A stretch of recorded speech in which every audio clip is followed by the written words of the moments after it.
Hi, நம்ம இன்னைக்கு இந்த வீடியோல சான்றோர் சித்திரம்ங்கிற டாபிக்ல சி.வை. தாமோதரனார் பத்தி தான் பார்க்க போறோம்.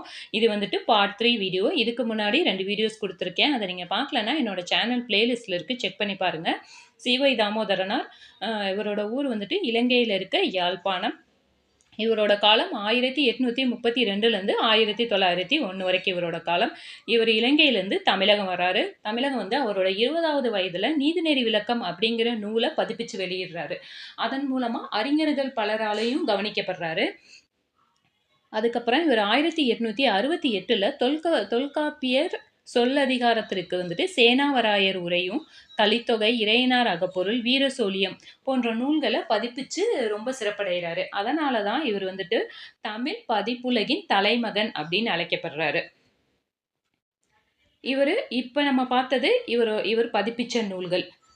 அடுத்து இவர் எழுதிய நூல்கள் கட்டளை கலித்துறை, நட்சத்திர மாலை, சூளாமணி வசனம். இதெல்லாம் இவர் எழுதிய நூல்கள். அதுவும் இல்லாம இவர் பள்ளி பாட நூல்கள்லாம் எழுதியிருக்காரு. 6ஆம் வாசக புத்தகம் அந்த மாதிரி பள்ளி பாட நூல்களும் எழுதியிருக்காரு.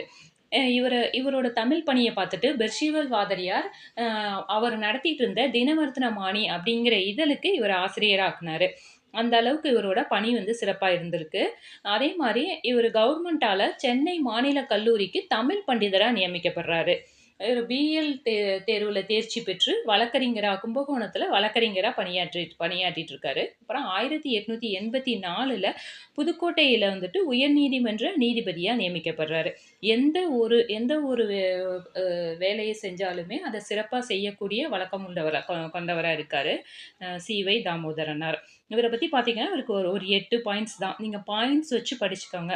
இப்ப பார்த்தீங்கன்னா, ஒரு மீனாட்சி சுந்தரனார்னா, அவருக்கு இவ்வளோ பாயிண்ட்ஸ் தான். ஒரு 10 பாயிண்ட் தான். இவருக்குன்னா ஒரு 8 பாயிண்ட் தான். காலம் ஞாபகம் வச்சுக்கோங்க, ஊர் ஞாபகம் வச்சுக்கோங்க. அந்த 8 பாயிண்ட் ஞாபகம் வச்சுக்கோங்க. அவ்வளோதான். ஏன்னா இதெல்லாம் ஓல்டு புக்ல இருக்க பாயிண்ட்ஸ். ஸோ, நீங்க ஒண்ண கூட மிஸ் பண்ணாம பார்த்துக்கங்க. ஓகே. நம்ம நெக்ஸ்ட் வீடியோல வேற ஒரு புலவர பத்தி பார்க்கலாம். Thank you.